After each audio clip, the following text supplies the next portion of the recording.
آج کی قسط ایک احساس، ایک کشمکش اور ایک فیصلہ ہے۔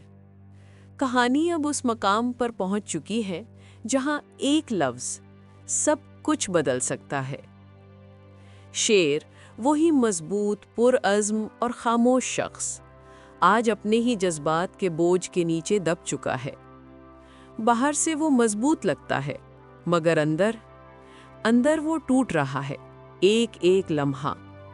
اس کے چہرے کا سکون بس ایک نقاب ہے، جس کے پیچھے ایک طوفان چھپا ہے۔ دوسری طرف ہے مایا، جو اب بھی امیدوں اور خوابوں کے درمیان بھٹک رہی ہے۔ وہ چاہتی ہے سب ٹھیک ہو جائے، مگر قسمت ہمیشہ انسان کے منصوبوں سے بڑی نکلتی ہے۔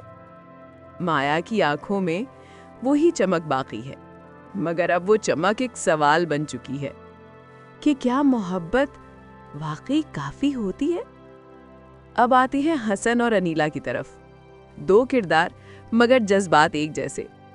حسن کے لفظوں میں چھپا پچھتاوا اور انیلا کے لہجے میں چھپی نرمی، ایک جملہ جو دل کو چیر دیتا ہے۔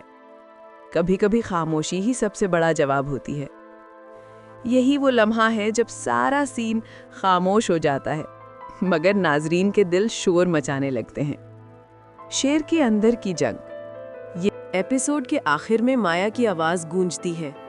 کچھ کہانیاں ختم نہیں ہوتی، بس رک جاتی ہے، اور کیمرہ ٹھہرتا ہے شیر کے چہرے پر، نم آنکھیں، خاموش ہونٹ اور ایک نظر جو سب کچھ کہہ جاتی ہے۔